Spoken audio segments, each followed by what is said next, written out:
Hello, Steve White, Steve Arts 89. Well, they have finally set up a Mattel Creations Australia. Now, what annoys me is that they didn't tell anyone they were doing this. I found out about this today, and I'm like, oh, for God's sakes. I just ordered 2 figures yesterday from Mattel Creations America, basically, which means $30 postage. Now, I bought 2 figures, so I kind of consider that the postage is $15 per item, so it's not as bad. It's $30. But yeah, if I'd known that, I would have ordered the items from Mattel, Creations Australia this week. I would have just waited a week if I'd known they were going to be opening it up, because the postage would have to be cheaper. So I was kind of annoyed, but then when I had a closer look, a couple of things happened. One, I noticed they don't have much stock. So I went on, they've only got 5 items. 6 if you include the Club Grayskull membership. But yeah, so they had like Diaspora, I think Hurricane Hordak, Valtak, whatever his name is, Voltec. I can't remember, they had like 5 items. And I think the other 2 were like merchandise items, not actual figures. So I couldn't have won either way, because even if I'd ordered that 1 figure and paid less postage, I would still have to order the other one. And I would have ended up just doing the same order I did, because the 2 with the $30 is less than, well, it's less postage, because although I thought at first the postage would be like $10, $15, it's $20. $20 for like a figure to be sent locally in Australia. And I'm like, wow, it should cost $10 for a big corporation like that can get a good deal for sending out a lot of items. They could easily do $10 per item. They're making money out of this, because usually postage is, for a small item like that, $10 to $12.50, maybe $15 if it's a little bigger or a little heavier, or they just overpack it.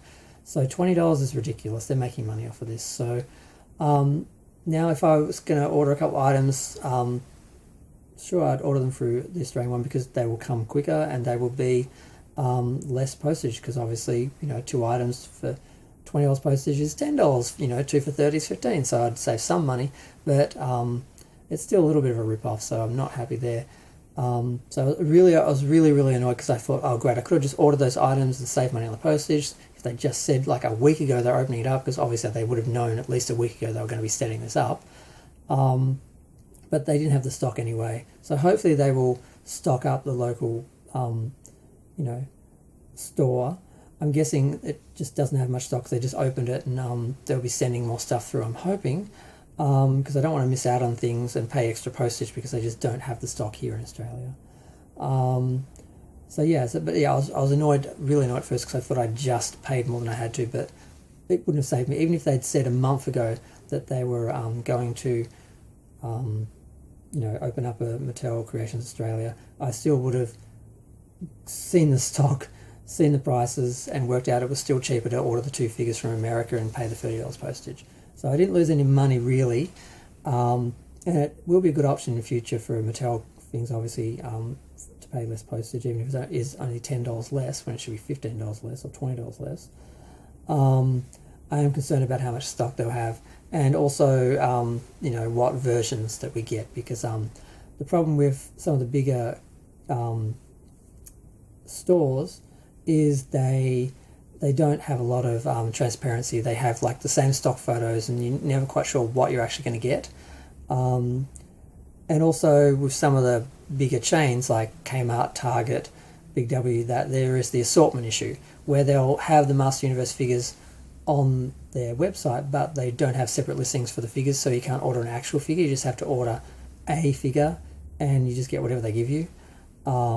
And if you order like 5 figures, you get 5 of the same, and they're not going to care. They're just going to, whatever the person who goes to the shelf grabs is what you get.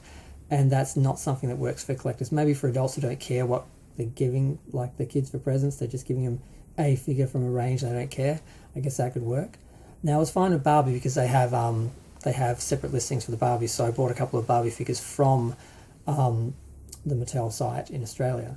But He-Man, no, I didn't. I haven't been able to order anything locally, although I don't like the local versions anyway.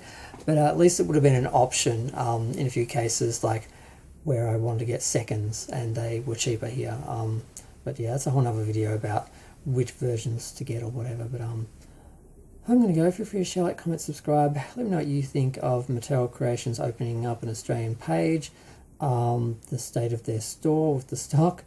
And yeah, feel free to share, like, comment, subscribe, and feel free to ding the bell and check my channel to see if there's any videos that you might like to watch, because they're probably not going to show up in your feed because YouTube doesn't support small channels like myself, which, you know, were what built YouTube originally, but now we really don't stand much of a chance.